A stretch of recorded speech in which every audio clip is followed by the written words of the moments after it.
வேதவசனங்களும் ஜெபமும் என்ற பகுதிக்கு உங்களை அன்புடன் வரவேற்கிறோம். யோவான் 6ஆம் அதிகாரம் 63ஆம் வசனத்தில் வேதவசனங்கள் ஆவியாயும் ஜீவனாயும் இருக்கிறது என்றும், மகாபரிசுத்தமான விசுவாசத்தின் மேல் உங்களை உறுதிப்படுத்திக் கொண்டு பரிசுத்தாவிக்குள் ஜெபம் பண்ணுங்கள் என்று யூதா 1ஆம் அதிகாரம் 20ஆம் வசனத்தில் சொல்லப்பட்டும் இருப்பதை ஜெபிப்பதற்கு முன் கவனத்தில் கொள்ளவும். மார்க்கு 11ஆம் அதிகாரம் 24ஆம் வசனத்தில் சொல்லப்பட்டபடி பெற்றுக்கொள்வோம் என்று விசுவாசியுங்கள் மற்றும் 1 யோவான் 5ஆம் அதிகாரம் 14ஆம் வசனத்தில் சொல்லப்பட்டபடி அவருடைய சித்தத்தின்படி கேட்டால் மட்டும் அவர் செவி கொடுப்பார் என்பதையும் மறக்க வேண்டாம்.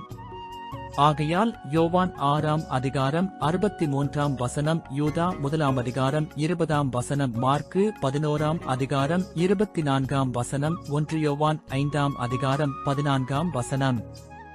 இந்த வசனங்களை தொடர்ந்து தியானித்து ஜெபத்தில் ஜெயமெடுக்கவும். எண்ணாகமம் 23:22.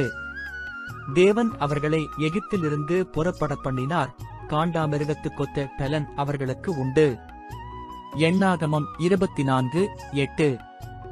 தேவன் அவர்களை எகிப்திலிருந்து புறப்பட பண்ணினார், காண்டாமிருகத்துக்கொத்த பலன் அவர்களுக்கு உண்டு.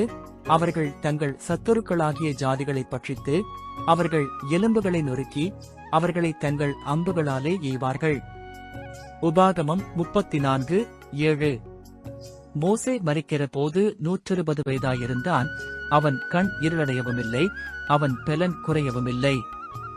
யோசுவா 14:11. மோசே என்னை அனுப்புகிற நாளில் எனக்கு இருந்த அந்த பெலன் இந்நாள் வரைக்கும் எனக்கு இருக்கிறது.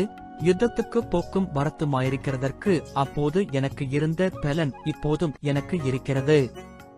நெகேமியா 8:10. பின்னும் அவன் அவர்களை நோக்கி, நீங்கள் போய் குழுமையானதை புசித்து மதுரமானதை குடித்து ஒன்றுமில்லாதவர்களுக்கு பங்குகளை அனுப்புங்கள். இந்த நாள் நம்முடைய ஆண்டவருக்கு பரிசுத்தமான நாள்.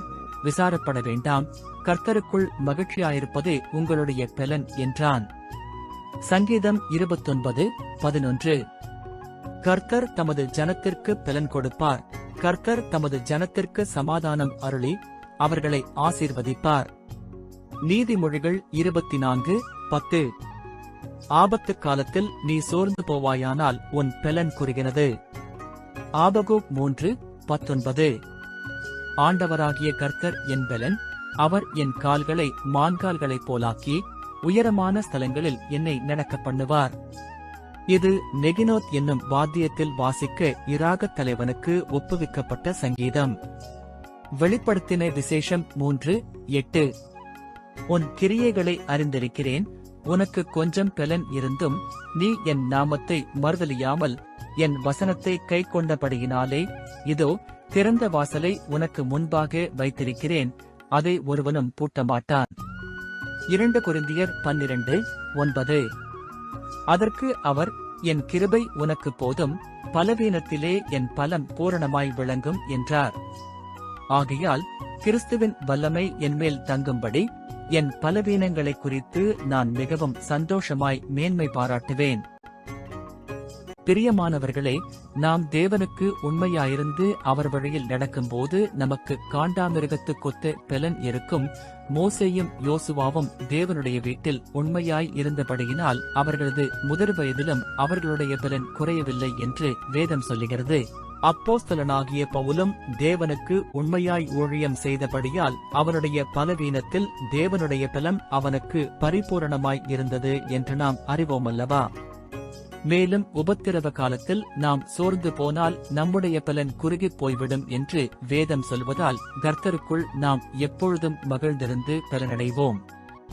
நமக்கு கொஞ்சம் பலனிருந்தாலும் அவருக்கு உண்மையாயிருந்தால் திறந்த வாசலை நமக்கு முன்பாக வைத்து ஆசீர்வதிப்பார் என்பதில் ஐயமில்லை. ஜெபிக்கலாமா? பரலோக தகப்பனே, உமக்கு எனது காலை வணக்கம். தேவனே, எனது பலவீனமான தருணங்களில் எனக்கு பலனை கொடுங்கள். நான் வீழ்ந்து விட்டேன் என்று உணரும்போது என்னை வழிநடத்துங்கள். என் முன் இருக்கும் சவால்களை நம்பிக்கையுடனும் மற்றும் நீர் நடத்துவீர் என்ற விசுவாசத்துடன் எதிர்கொள்ள எனக்கு கொடுத்த பலனுக்காய் உமக்கு நன்றி. ஆவியானவரை அனுப்பி அவர் என்னோடு எப்போதுமிருந்து என் துன்பங்களை சமாளிக்க எனக்கு பெலனும் கிருபையும் தந்து வழிநடத்தும்படி செய்கிற உமது தயவுக்காக நான் உமக்கு நன்றி செலுத்துகிறேன். தேவனே, என் சோதனைகள், பலவீனம் ஆகியவற்றில் நீர் என் அரணாகவும் பாதுகாப்பான மறைவிடமாகவும் என் அடைக்கலமாகவும் இருப்பதற்காக உமக்கு ஸ்தோத்திரம். தேவனே, நான் என்றும் உம் பிள்ளையாய் இருந்து உமக்குள் மகிழ்ந்து இன்றும் என்றும் நீர்தான் என் பெலன் என்று அறிக்கை செய்து சகல துதிகன மகிமை உமக்கே செலுத்தி இயேசு கிறிஸ்துவின் நாமத்தில் ஜெபிக்கிறேன் பிதாவே. ஆமென்.